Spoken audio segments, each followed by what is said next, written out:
सबसे पहले तो मैं बहुत ही धन्यवादी हूं बड़े भाई सुरेश टांक जी का, जिन्होंने इस आयोजन में बुलाकर हमें मान सम्मान दिया, और उस महापुरुष जिसने इस देश का संविधान बनाया, उसका कार्यक्रम करके जो इज्जत और मान बख्शी, उसके लिए मैं आपका हमेशा से ऋणी रहूंगा। बुजुर्गों और नौजवान साथियों, अगर मेरी बात आप तक पहुंचे तो तालियां जरूर बजाना। देश आजाद हुआ तो देश में किसान और मजदूर का सोच रहे थे कि देश में किसान का और मजदूर का राज होगा। रहबरे आजम सर छोटू राम जी और संविधान निर्माता डॉक्टर भीमराव अंबेडकर जी, जहां तक मैंने पढ़ा, इनके आपस में बहुत ही घनिष्ठ संबंध थे। लेकिन आजादी के बाद इस देश पर जातिवादी व्यवस्था के लोग जो राज करना चाहते थे, उनके हाथ में कलम आ गई और किसान को और मजदूर को बांटने का काम कर दिया, क्योंकि उनको पता था कि अगर ये किसान और मजदूर इकट्ठे रहे, इनका गठजोड़ इकट्ठा रहा, तो ये आने वाले समय में इस देश पर राज करेंगे। तो उन लोगों ने किसान को और मजदूर को जातियों धर्मों में बांटकर किसी को किसान का नेता बना दिया तो किसी को मजदूर का नेता बना दिया। बुजुर्गों, नौजवान साथियों, माताओं, बहनों, मैं आप लोगों से एक बात कहना चाहता हूं कि जिस तरह से हमारे धार्मिक ग्रंथ, चाहे वो किसी भी धर्म का हो, चाहे वो गीता हो, कुरान हो, गुरु ग्रंथ साहिब हो, जिस तरह से उनकी बेअदबी होती है तो पूरा देश, पूरा समाज, पूरे वर्ग के लोग इकट्ठे हो जाते हैं। मैं आप लोगों से पूछना चाहता हूं कि अगर संविधान की बेअदबी हो तो क्या हमें लठ उठाना चाहिए कि नहीं उठाना चाहिए? संविधान की बेअदबी करने वाले को झंडा उतार कर डंडे के साथ सीधा करने की जरूरत है, और वो कोई और करने नहीं आएगा। गीता, कुरान, गुरु ग्रंथ साहब हमारे आदरणीय हैं, लेकिन जिसने हमें अधिकार दिए हैं, मैं हर अपने नौजवान साथी से कहना चाहता हूं कि संविधान की एक एक प्रतिमा हमारे लिए उसी तरह से, जिस तरह से गुरु ग्रंथ साहब, गीता, कुरान है, हमारे घरों में रहनी चाहिए, हमारे बैगों में रहनी चाहिए, हमारी कारों में रहनी चाहिए, और हमारे दिल और दिमाग में रहनी चाहिए। किसान की और मजदूर की लड़ाई एक है, लेकिन ये लोग जो आज जाति के नाम पे, धर्म के नाम पर, मजहब के नाम पर हमें बांटना चाहते हैं, इन लोगों से बचकर रहना होगा। सवाल ये नहीं है कि बस्तियां किसने जलाई, सवाल ये है कि पागल के हाथ में माचिस दी किसने।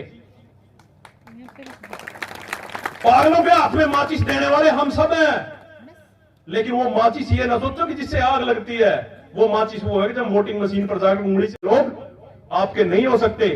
शिक्षित बनो, संगठित बनो, संघर्ष करो।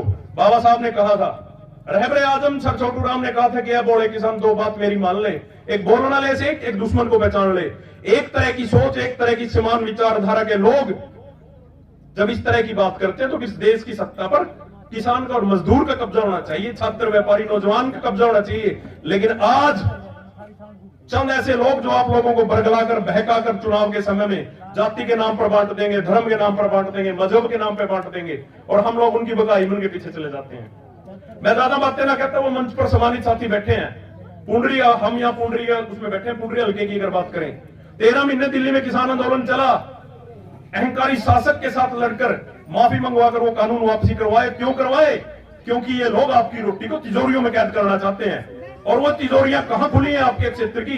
डांड में। अगर लगभग सारे मेरे गुआंढी बैठे हैं, सबको पता कि कितने बड़े बड़े गोडाउन डांड में अदानी एग्रो के हैं। एक भी किलो अनाज डांड की और पुंडरी की मंडी में इस बार गेहूं का नहीं आएगा। 50,000 मजदूर दोनों मंडियों के जो मजदूरी करते थे, बहुत से अप्रवासी मजदूर दूसरे प्रदेशों से आते थे अपनी रोजी और जीविका कमाने के लिए, और यही मेरे मजदूर साथी जो पूरे साल भर का अनाज इन मंडियों से इकट्ठा करके अपने परिवार का लालन पालन करते थे, मंडियां बंद करके अदानी एग्रो के रास्ते दिखा दिए गए हैं। ये लड़ाई में आज भी हम कह रहे हैं, और बार बार आप लोगों ने भी आंदोलन में इस बात को समझा कि ये लड़ाई मात्र किसान की नहीं, किसान की और मजदूर की लड़ाई है, और हमारी संख्या लगभग 80-85% है। तो आने वाले समय में इस देश पर किसान और मजदूर का राज होना चाहिए, लेकिन उसके लिए हमें ये जाति, पाति, धर्म, मजहब, अक्षेत्रवाद की बातें छोड़कर बाबा साहब के संविधान को एक मानकर, बाबा साहब के संविधान को ग्रंथ मानकर आगे बढ़ना होगा। ज्यादा बातें विस्तार से ना करते हुए, बहुत से और साथी हैं, बात संविधान के बारे में आप सभी को पता, कहने को कितनी देर भी मैं बात करता रहूं तो बातें खत्म नहीं होंगी। लेकिन मैं तो एक बात कहकर अपनी बात खत्म करूंगा कि उनकी तुरबत पर नहीं है एक भी दिया, जिनके खून से जलते थे चिरागे वतन, जगमगा रहे हैं मकबरे उनके, बेचा करते थे जो शहीदों के कफन।